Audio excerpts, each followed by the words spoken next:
ועכשיו איתכם, שטח סרוג עם דודו סעדה. חזרנו אליכם מאזינות ומאזינים.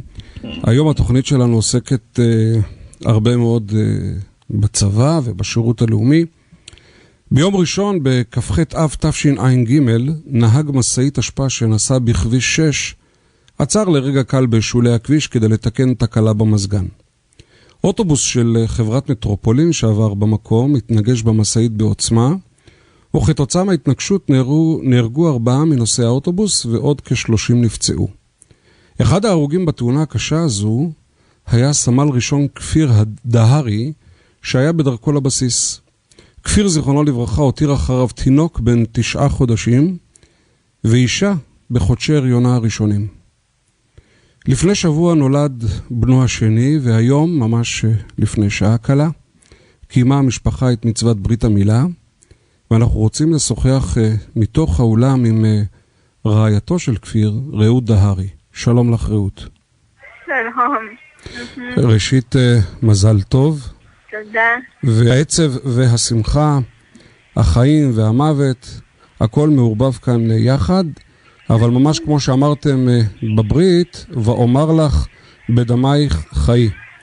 לבן הגדול שלכם שהיה רק בן 9 חודשים בזמן התאונה קוראים אושר, אז בואי תשתפי אותנו איך קראת לתינוק החדש. תואר. תואר. למה תואר? כי את האמת שכפיר רצה את השם הזה, אבל הוא רצה את זה לבת. ואת ראית בזה כצוואה טוב, באמת זו שיחה שהיא קצת קשה, גם לי ואני בטוח שגם לך, ואני רוצה לחזור איתך קצת אחורה לאותו יום. איפה היית בזמן התאונה? בדיוק, הלכתי לעשות את האולטרסאונד הראשון, לראות אם הכל בסדר עם התינוק או עם הילד.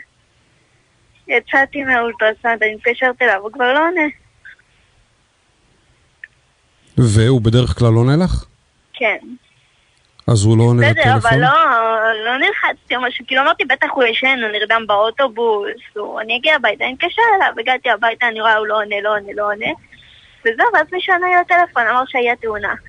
מישהו אחר עונה לטלפון של כפיר? כן. ומה הוא אומר לך? הוא אמר שהייתה תאונה, ובעלי פה, הוא פשוט ראה כאילו בטלפון אשתי היקרה, אז הוא היה חייב לענות. הוא אמר לי בהתחלה בעלך פה, אבל הכל בסדר איתו, אל תדאגי, הוא חי, הוא נושם, כאילו הכל טוב. ואת מה הרגשת? אני גם חשבתי הכל טוב, זאת אומרת, הוא אומר, זה אוטובוס, כאילו לא יכול לקרות לו כלום. מתי הבנת שכפיר נהרג בתאונה? אני לא, עד שלא באו ואמרו לנו בערך ב6 בערב, בערך מ9 אתה מחפש אותו, עד שלא באו אמרו לנו ב6 בערב, לא הבנתי. גם אחרי שהתקשרנו לכל הבתי חולים ואמרו לנו שהוא לא שם. כמה זמן נותר לכפיר עד השחרור? שבוע לפני השחרור. את רוצה לספר לנו עליו קצת? מה הוא אהב? לא יודעת. הוא אהב מאוד לשיר. לשיר? כן, מאוד. תגידי לי רעות, איך את מתמודדת? מה מחזק אותך?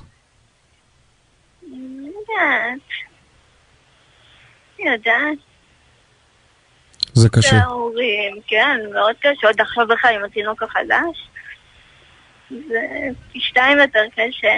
בסדר, ההורים עוזרים, כולם עוזרים. והיום זה יום בו החיים והמוות והעצב והשמחה הכל מתערבב ממש, ואומר לך בדמייך חיי. רעות, אני ממש רוצה להודות לך על השיחה הזאת, ואני רוצה לאחל לך שיהיה לך בעזרת השם רק נחת ושמחה מהילדים, ובעזרת השם שהמשפחה תמשיך לעזור לך. רעות דהרי, אשתו של כפיר דהרי שנהרג בתאונת דרכים שבוע לפני שחרורו מצה"ל, והיום חגגתם את ברית המילה לטוהר. אז שיהיה לכם מזל טוב. אמן, תודה. תודה לך.